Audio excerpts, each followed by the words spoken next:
Welcome student. Coulomb's law को समझा हमने ये भी सीखा कि कूलम्ब्स लॉ का स्केलर फॉर्म क्या है, वेक्टर फॉर्म क्या है। वेक्टर फॉर्म को सीखने के बाद आपने और हमने प्रिंसिपल ऑफ सुपरपोजिशन भी सीखा कि प्रिंसिपल ऑफ सुपरपोजिशन क्या होता है। मतलब एक से ज्यादा पॉइंट चार्ज जब रखे गए हों तो उनके कारण नेट फोर्स कैसे निकाला जाए।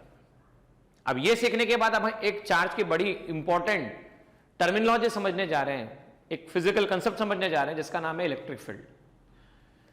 उस इलेक्ट्रिक फील्ड को समझने के बाद बहुत सारे प्रॉब्लम्स फील्ड की मदद से सॉल्व करना आसान हो जाएंगे। तो पहले यह समझते हैं कि फील्ड डिफाइन किस तरह से किया गया है, क्या किया गया है। देखिए, पहले मैंने आप लोगों को बताया था कि अगर सेम चार्ज होते हैं तो रिपल करते हैं, ऑपोजिट चार्ज होते हैं तो अट्रैक्ट करते हैं। जैसे प्रोटॉन और इलेक्ट्रॉन को पास में रख दिया जाए तो प्रोटॉन और इलेक्ट्रॉन को रखने पर अट्रैक्शन होना है, प्रोटॉन और प्रोटॉन को पास में लाया जाए तो रिपल्शन होना है, इलेक्ट्रॉन और इलेक्ट्रॉन को पास में लाया जाए तो भी रिपल्शन होना है।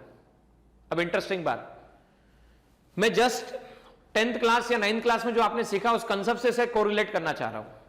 मैं मैग्नेट के कंसेप्ट से कोरिलेट करना चाह रहा हूं कि मैग्नेट के नॉर्थ पोल के पास में आप साउथ पोल लाते थे तो नॉर्थ पोल के पास में साउथ लाने पर क्या होता था। निश्चित आपका जवाब होगा नॉर्थ के पास में साउथ लाने पर अट्रैक्शन होता था। मेरा अगला क्वेश्चन फिर है, नॉर्थ के पास नॉर्थ लाने पर क्या होता था। तो निश्चित आपका जवाब होगा कि नॉर्थ के पास नॉर्थ लाने पर रिपल्शन होता था। पर मेरा अगला क्वेश्चन फिर से है, नॉर्थ के पास नॉर्थ 1 किलोमीटर दूर रखने पर रिपल्शन होता था क्या। डिस्टेंस लार्ज होती थी तब रिपल्शन होता था क्या। तो सर्टेनली आपका जवाब आ चुका होगा, नहीं सर, जब डिस्टेंस बहुत लार्ज होती थी तब नहीं होता था। आप पास में लाते थे, लेकर आते थे, आने के बाद एक डिस्टेंस आती थी जहां पे रिपल्शन फील होना शुरू हो जाता था। अच्छा, मान लीजिए ये नॉर्थ है, ये नॉर्थ है, ये रिपल्शन होना शुरू हुआ तो इस बीच में क्या दिख रहा है आप लोगों को, ये नॉर्थ और नॉर्थ के बीच में क्या दिख रहा है। तो आपका जवाब आएगा सर कुछ नहीं दिख रहा है। फिर भी इसके और इसके बीच में फोर्स लग रहा है, इसके और इसके बीच में फोर्स लग रहा है। इसका मीनिंग क्या हुआ, इसका मीनिंग ये हुआ कि इस पोल के पास में कुछ तो भी इनविजिबल है जो इसे फोर्स एक्सर्ट कर रहा है। तो हमने 9th-10th क्लास में 10th क्लास में सीखा था, इस पोल के आसपास जो होता है, जो दिखता नहीं है, जिसे कोई अदर पोल फील कर पाता है, उसे फील्ड कहा जाता है और उसको हमने नाम दिया था मैग्नेटिक फील्ड। वैसे आज हम कंसेप्ट जो इंट्रोड्यूस कर रहे हैं वो इलेक्ट्रिक फील्ड है।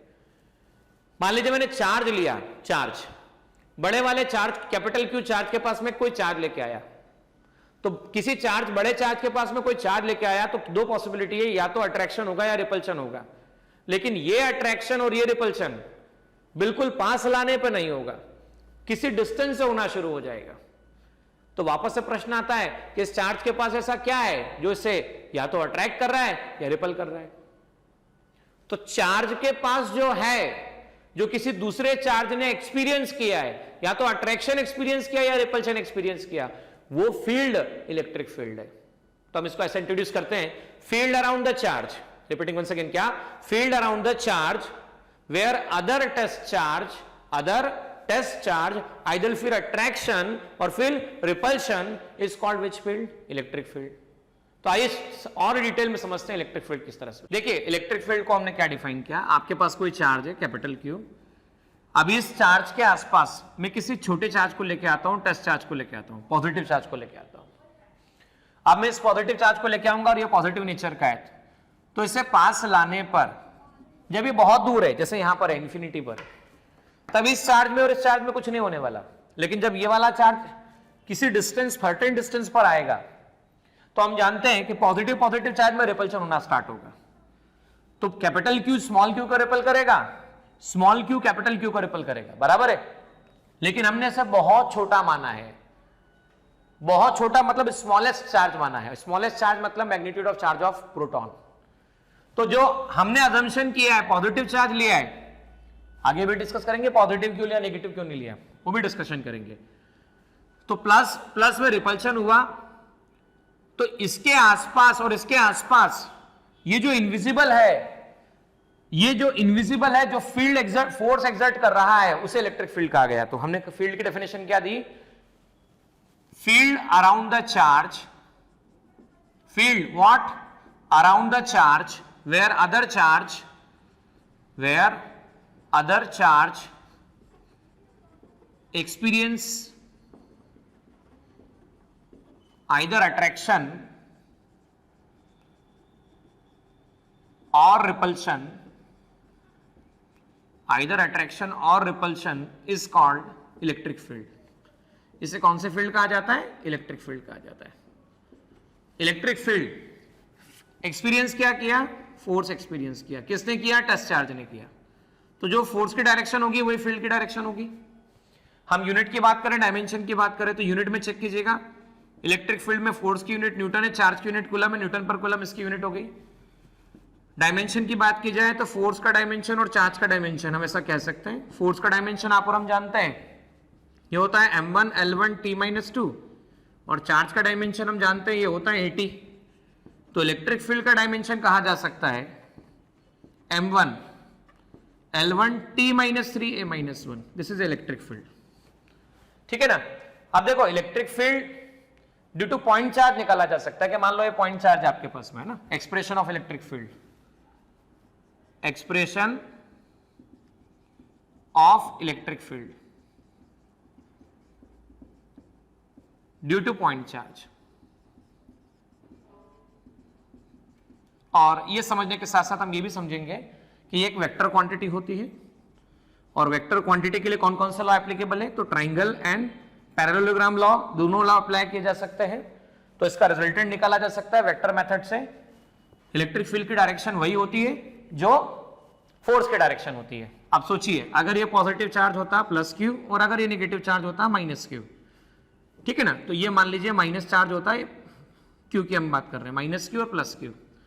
अब सोचो ये टेस्ट चार्ज रखा जाता क्यू नॉट, वापस से टेस्ट चार्ज रखा जाता क्यू नॉट, ठीक है ना। अब समझना ध्यान से, ये टेस्ट चार्ज पॉजिटिव, ये टेस्ट चार्ज पॉजिटिव। अच्छा, पॉजिटिव पॉजिटिव में रिपल्शन होता, आप इस रास्ते से लेके आते तो ये वाला चार्ज इसको धक्का देता इधर की तरफ। मान लो इस रास्ते से लेके आते छोटे वाले चार्ज को, टेस्ट चार्ज को, इधर की तरफ, ये धक्का लगता है इस तरफ। वापस से इस रास्ते से लेके आते तो रिपल्शन इस तरफ होता। तो हम कह सकते हैं कि पॉजिटिव चार्ज के कारण लगने वाले फोर्स की डायरेक्शन ऐसी होगी, और नेगेटिव चार्ज के कारण डिफाइन करें तो नेगेटिव चार्ज के कारण मान लीजिए ये प्लस टेस्ट चार्ज, ये माइनस क्यू चार्ज। अच्छा, ये नेगेटिव और ये पॉजिटिव, नेगेटिव पॉजिटिव मान होने वाला अट्रैक्शन, ये अट्रैक्शन हुआ। इस रास्ते से लाते तो भी अट्रैक्शन होता, इस रास्ते से लाते तो भी अट्रैक्शन होता। तो ये अट्रैक्शन होना शुरू हो रहा है, इसलिए नेगेटिव चार्ज के कारण जो फील्ड की डायरेक्शन बताई जा सकती है वो इस तरह से बताई जा सकती है।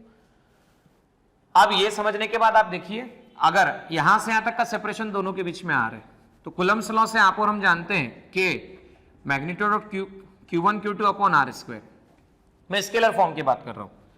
तो हम electric force per unit test charge तो दोनों तरफ Q नॉट से डिवाइड कर दीजिए, तो ये आ जाता है KQ अपॉन R स्क्वायर। इसी को कहा जाता है electric field intensity due to which charge? Point charge. Electric field intensity due to point charge vector form में लिखा जाए, वेक्टर फॉर्म में लिखा जाए तो वेक्टर फॉर्म में लिखने का तरीका समझें। किसी भी वेक्टर फॉर्म में लिखते समय इलेक्ट्रिक फील्ड इंटेंसिटी में दो बातें होगी, एक होगा मैग्नीट्यूड और दूसरा होगा डायरेक्शन। तो डायरेक्शन और मैग्नीट्यूड की हम बात करें तो मैग्नीट्यूड निकाला जा चुका है और वो है KQ by R square. Direction की बात करें तो इस चार्ज और इस चार्ज को ज्वाइन करने वाली जो लाइन है उस लाइन के अलॉन्ग एक यूनिट वेक्टर। सर ये बात थोड़ा समझाइए भाई, अगर मैं आपको अभी तक कहता था प्लस 5 i कैप तो आप क्या समझते थे? 5 steps in positive x direction, ये x ये x dash, 1 step 2 step 3 step 4 step 5 step, बराबर। मैं कहता था 5 स्टेप्स माइनस 5 माइनस i कहता था। तो आप क्या समझते थे? 5 स्टेप्स लेना है लेकिन नेगेटिव एक्स डायरेक्शन में लेना है, 1 2 3 4 और 5। तो यहां प्लस i और माइनस i क्या रोल प्ले कर रहा था? तो यहां पर प्लस i और माइनस i रोल प्ले कर रहा था डायरेक्शन के बारे में। तो वैसे ही मैं बात कर रहा हूं मैग्नीट्यूड और डायरेक्शन की बात करें तो direction R unit vector. Unit vector का मतलब कैपिटल Q और स्मॉल q को ज्वाइन करने वाली डायरेक्शन के अलोंग 1 स्टेप्स। तो ये R यूनिट वेक्टर कहा जा सकता है, जिसे ऐसा लिखा जा सकता है, ठीक है। तो ये हम लोगों ने इलेक्ट्रिक फील्ड सीखा। अब इलेक्ट्रिक फील्ड के केस में जो बात मैं अभी डिस्कस आपसे करने जा रहा हूं, ये बात आपके टेक्स्ट बुक में आपको बताई नहीं गई है, डिस्कशन नहीं हुआ है, लेकिन ये बात इंपॉर्टेंट है और आपको समझनी चाहिए। भाई मान लीजिए किसी पॉइंट पर हम इलेक्ट्रिक फील्ड निकालने की बात कर रहे हैं, we are talking about finding the methods of electric field at a certain point. तो वहां पे वेक्टर कंसेप्ट इन्वॉल्व होना लाजमी है। अब जब वेक्टर कंसेप्ट इन्वॉल्व होगा तो ये कंसेप्ट एक बार फिर से रिकॉल होना जरूरी होता है कि मान लीजिए आपके पास एक वेक्टर है इवन वेक्टर, मतलब अदर देन हम बात कर रहे हैं टेक्स्ट बुक के बारे में, बहुत सारी बातें जो डायरेक्टली गिवन नहीं है। ये एंगल थीटा है, ये इवन वेक्टर, ये E2 वेक्टर एंगल थीटा है। तो रिजल्टेंट निकालने का तरीका, इवन किसी भी वेक्टर को पैरेलल शिफ्ट करते हैं कोई बदलाव नहीं आता है। ये आ गया आपके पास में 1 2 दोनों का रिजल्टेंट, दोनों के बीच में एंगल अल्फा। 1 2 का स्क्वायर आप सीधा सीधा कह सकते हैं E1 square plus E2 square twice E1 E2 cos theta. ठीक है, आप रिजल्टेंट एंगल tan अल्फा की बात करें तो ये आता है E2 sin थीटा अपॉन में कितना आता है, तो ये आता है E1 plus E2 cos theta. इसमें भी डिफरेंट केसेस और देख सकते हैं हम लोग। क्या केस देख सकते हैं कि थीटा 0 हो जाए तो cos 0 +1 होता है, और +1 एक मैक्सिमम वैल्यू होती है, और मैक्सिमम वैल्यू होती है तो हम कह सकते हैं E1 2 का स्क्वायर कितना आ गया, E1 square plus E2 square twice E1 E2 cos 0। बोलो cos 0 कितना होता है, तो cos 0 +1 होता है। E1 2 स्क्वायर को आप कह सकते हैं E1 square plus E2 square twice E1 E2, और इसे आप सीधा सीधा लिख सकते हैं E1 प्लस E2 का whole square. So E1 2 square that will become E1 plus E2 का होल स्क्वायर। तो दोनों का रिजल्टेंट मैक्सिमम आता है, E1 प्लस E2 आता है। इसको ऐसा समझ सकते हैं कि मान लो ये सर्टेन फील्ड है 3 न्यूटन पर कूलम की, ठीक है, ये सर्टेन फील्ड है 4 न्यूटन पर कूलम की, और दोनों से पूछा जाए टोटल फील्ड कितना होगा तो आप जवाब देंगे 7 न्यूटन होगा। अच्छा, थीटा की वैल्यू अगर 90 डिग्री हो तो क्या किया जाए, थीटा 90 डिग्री हो तब क्या किया जाए, थीटा 90 डिग्री हो तो cos 90 की वैल्यू 0 होती है, और cos 90 जब 0 होता है तो आप आसानी से क्या लिख सकते हैं, आप आसानी से लिख सकते हैं E1 E2 cos 90 degree. cos 90 0 हो जाता है तो E1 2 आ जाता है आपके पास में under root E1 square plus E2 square. तो हम केसेस देख लेते हैं थीटा, ठीक है ना, और cos थीटा, और आपके पास में E1 2 का एक्सप्रेशन। तो आप वैल्यू पुटअप करते जाइएगा, मैं लिखते जाता हूँ, थोड़ा आपको समझ में आ जाएगा। थीटा 0 90 180 तीन इंपॉर्टेंट केस है, cos 0 +1 cos 90 0 cos 180 -1 E1 2 आ जाता है, दोनों को ऐड करना, ये आ जाता है आपके पास में E1 square plus E2 square, और दोनों को सब्सट्रैक्ट करना E1 माइनस E2 का मॉड। ये इस तरह से निकाला जा सकता है, ठीक है ना। आइए समझते और आगे और डिस्कशन करते हैं। इसमें एक केस और है, स्पेशल केस, कि दोनों मैग्नीट्यूड अगर सेम हो जाएं तो क्या किया जाए। When the both magnitude are same then what should we do. जब दोनों मैग्नीट्यूड सेम होते हैं तो हम जानते हैं E1 2 का स्क्वायर आता है आपके पास में E1 square plus E2 square twice E1 E2 cos theta, ठीक है ना। तो E1 2 का square E square plus E square twice E into E cos theta, ऐसा लिखा जा सकता है। सो E1 2 का स्क्वायर आ गया आपके पास 2E square plus 2E square cos theta. तो E1 2 का स्क्वायर कहा जा सकता है 2E square 1 plus cos theta, और हम जानते हैं, जिसको नहीं पता वो ध्यान रखना, 1 प्लस cos थीटा का फॉर्मूला होता है 2 cos square theta by 2 cos square theta by 2 से आप क्या लिख सकते हैं E1 2 square 2E square into 2 cos square theta by 2। तो ये आ जाता है आपके पास E1 2 का square under root 4E square cos square theta by 2। तो ये 4 का अंडर रूट आ जाता है 2E cos थीटा बाई 2, ये आप कह सकते हैं, ठीक है ना, 2E cos थीटा बाई 2। और tan अल्फा की वैल्यू क्या आती है, तो tan अल्फा हम जानते हैं होता है E2 sin theta upon E1 plus E2 cos theta. तो tan अल्फा क्या लिखा जा सकता है, तो थोड़ा समझिए, tan अल्फा लिख सकते हैं हम लोग E sin थीटा अपॉन में E plus E cos theta. अब दोनों में जगह से E कॉमन निकलेगा, E sin थीटा अपॉन में E कॉमन निकला तो 1 प्लस cos थीटा आपके पास आ जाता है।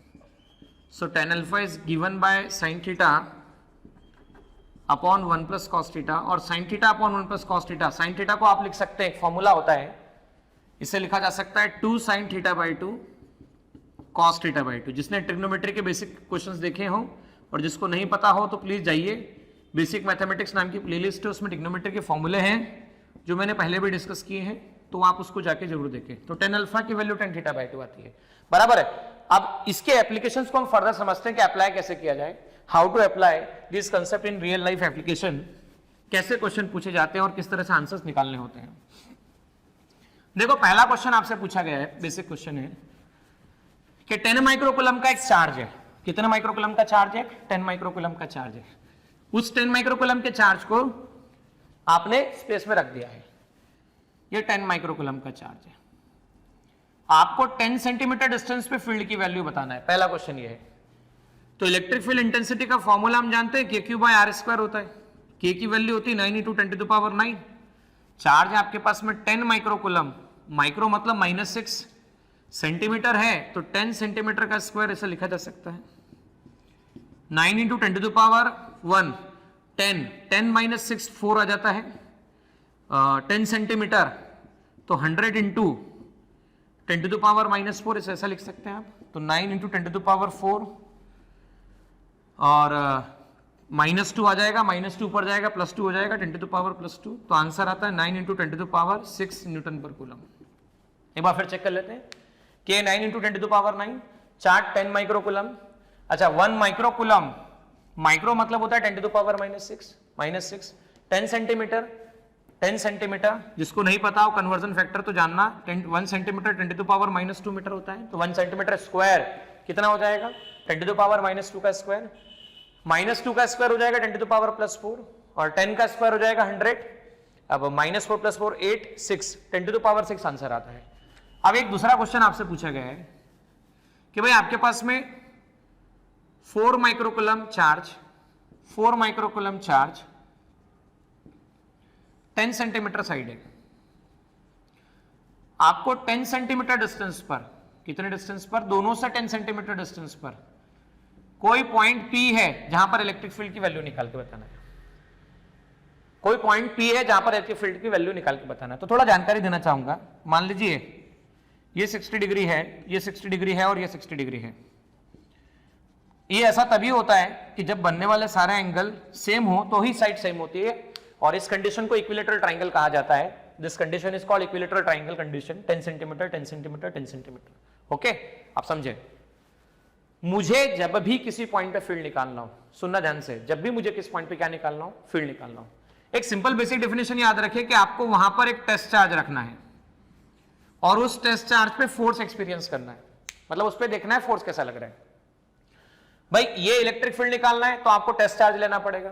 टेस्ट चार्ज लेना पड़ेगा, जिस पॉइंट पे फील्ड निकालना है वहां पे टेस्ट चार्ज पुटअप कर दो, वहां पे फोर्स निकाल लो। अब मान लो ये पॉइंट P पे निकालना है तो मैंने टेस्ट चार्ज ले लिया। अब टेस्ट चार्ज लिया तो देखो ये पॉजिटिव चार्ज, ये पॉजिटिव चार्ज, बराबर है। लेट आई से this is A and this is B। तो मैं ऐसा कह सकता हूं पॉइंट P पर, सुनना ध्यान से, आपने +Q चार्ज रख दिया। अच्छा ये भी पॉजिटिव है और ये भी पॉजिटिव है, तो पॉजिटिव पॉजिटिव में रिपल्शन होगा। मतलब ये वाला चार्ज इसको रिपल करेगा, ये वाला चार्ज इसको रिपल करेगा, बराबर। लेकिन हमें फील्ड कहां निकालना है? तो हमें निकालना है इलेक्ट्रिक फील्ड पॉइंट P पर। हमें पॉइंट P पर नेट फील्ड निकालना है। तो पॉइंट P पर किस किस के कारण आएगा? तो पॉइंट P पर A के कारण और पॉइंट P पर B के कारण फील्ड आने वाला है, ये ध्यान रखें। Electric field we have to determine at point P due to A due to B। तो हमें P पर उस दूसरों का इफेक्ट देखना है, हमें P पर A और B का इफेक्ट देखना है। याद रखना, हमें P पर किसका? A और B का इफेक्ट देखना है, बराबर। तो हम P पर A इधर यहां से धक्का देगा तो इलेक्ट्रिक फील्ड की डायरेक्शन आएगी EPA, और यह यहां से रिपल्शन लगाएगा तो देखो जो फोर्स की डायरेक्शन होगी वही फील्ड की डायरेक्शन होगी, ये आएगा EPB। अच्छा ये एंगल 60 डिग्री, तो सोचो ये वाला एंगल 60, तो ये वाला एंगल भी कितना हो जाएगा? 60 डिग्री हो जाएगा आपके पास में, ठीक है ना। तो यहां ऐसा समझ सकते हैं कि EPA क्या है? तो EPA है K, चार्ज एट A का मैग्नीट्यूड अपॉन RPA का स्क्वायर। तो आप देख सकते हैं 9 × 10⁹ चार्ज एट A कितना है? तो 4 माइक्रोकूलम है।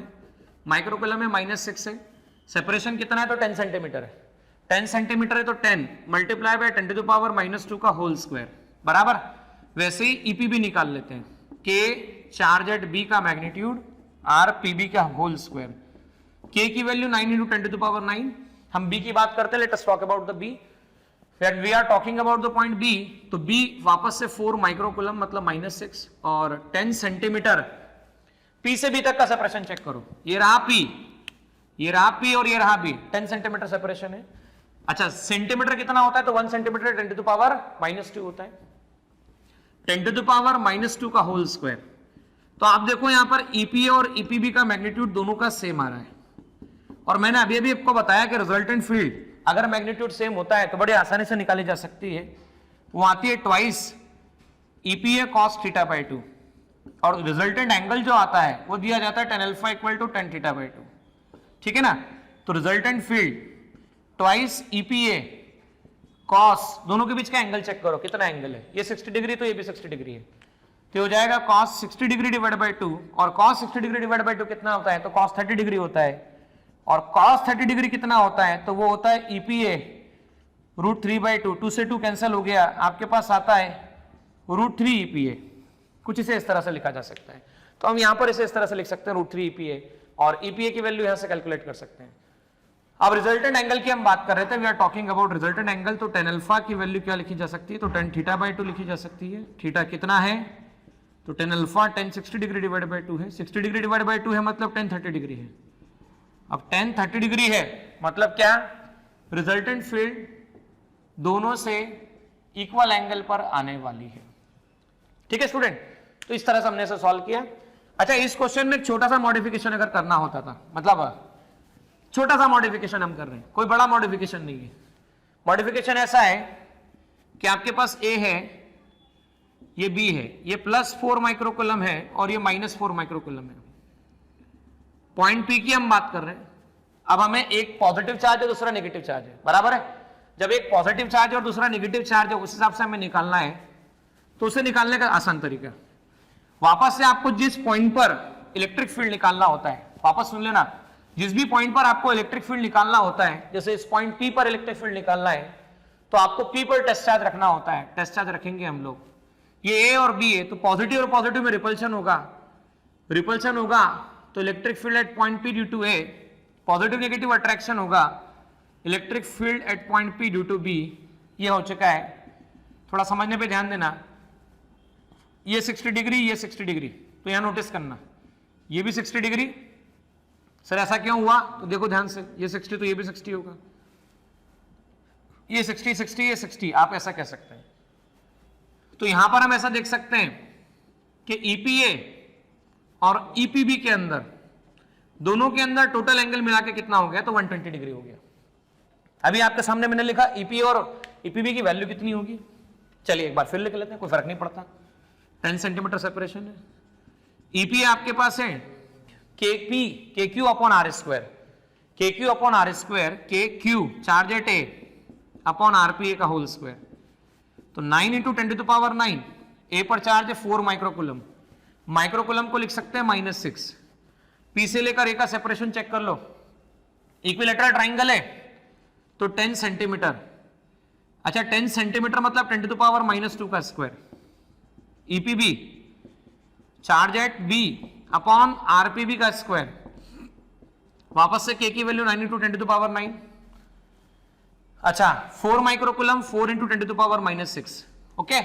अब हम क्या लिख रहे हैं, 10 सेंटीमीटर मतलब 10⁻⁻² का होल स्क्वायर, मतलब ये निकल गया सिंपल सा, दोनों सेम है, और अगर दोनों का मैग्नीट्यूड सेम है तो रिजल्टेंट निकालने का तरीका अभी मैंने आपको बताया वेक्टर मेथड से, twice E cos theta by 2 निकाला जा सकता है, ट्वाइस ई, ये 120 डिग्री बराबर, ये ईपीए और ईपीबी, तो देखो इसके और इसके बीच में, इसके और इसके बीच में, दोनों के टेल के बीच का एंगल 120 डिग्री है, twice E cos 120 degree divide by 2, तो ट्वाइस ई कॉस 60 डिग्री कह सकते हैं, cos 60 1/2 होता है, तो रिजल्टेंट फील्ड आपके पास में केवल ये आ जाता है, cos 60 1/2 होता है। और tan अल्फा की वैल्यू की हम बात करें तो tan अल्फा होता है tan theta by 2, tan theta by 2 को हम क्या कह सकते हैं, तो tan alpha equal to tan 120 degree divide by 2, और tan 120 डिग्री डिवाइड बाई 2 होता है alpha equal to 60 degree, okay. तो इस तरह से इसे लिखा जा सकता है। तो इस तरह से हम फील्ड यहां पर कैलकुलेट कर सकते हैं। हमने कैलकुलेशन किया इलेक्ट्रिक फील्ड का, किस किस के कारण किया, सिंगल चार्ज के कारण किया, डबल चार्ज के कारण किया, सेम चार्ज के कारण किया, अपोजिट चार्ज के कारण किया। देखिए ये टॉपिक समझने के बाद अब हम बात कर रहे हैं आपके टेक्स्ट बुक में 22306 पेज नंबर पर सेकंड नंबर का क्वेश्चन, आंसर द फॉलोइंग, उसका 9th नंबर का क्वेश्चन है। उसमें ऐसा कहा गया कि एक नेगेटिव चार्ज गिवन है -8 इंटू 10⁻⁻8, 5 सेंटीमीटर डिस्टेंस पे आपको इलेक्ट्रिक फील्ड निकालना है। तो देखो जहां पे भी इलेक्ट्रिक फील्ड निकालना है तो इलेक्ट्रिक फील्ड की बेसिक डेफिनेशन पे गौर करो, force experience per unit test charge, बराबर। अब force experience per unit test charge के हिसाब से हम बात करें तो यहां पे टेस्ट चार्ज रखा प्लस क्यू नॉट। अच्छा ये नेगेटिव वाला इसको क्या करेगा, तो मान लेता हूं दिस इज ए, तो ये नेगेटिव वाला इसको अट्रैक्ट करेगा, तो electric field at point P due to A ये इस तरह से दी जाएगी। और मैग्नीट्यूड की बात करें हम तो that magnitude will be charge at A upon R P A का स्क्वायर।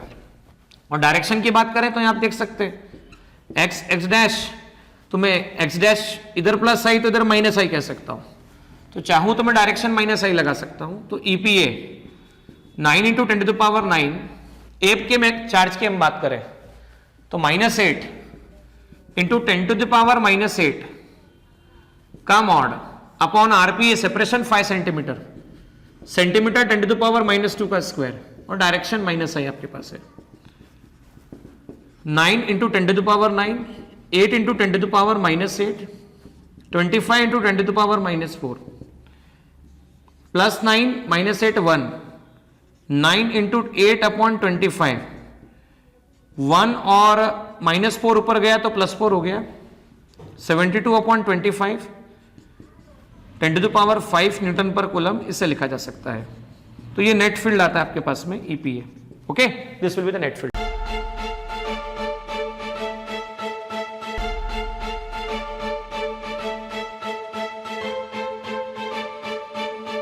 पुरोहित अकॅडमी, मेन ब्रांच प्रभात चौक, MJ कॉलेज रोड, लोकमान्य हॉस्पिटलच्या बाजूला, जळगाव, आणि पांडे क्लासेस जवळ, बंधन बँके शेजारी, ट्रॅफिक गार्डनच्या समोर, जळगाव।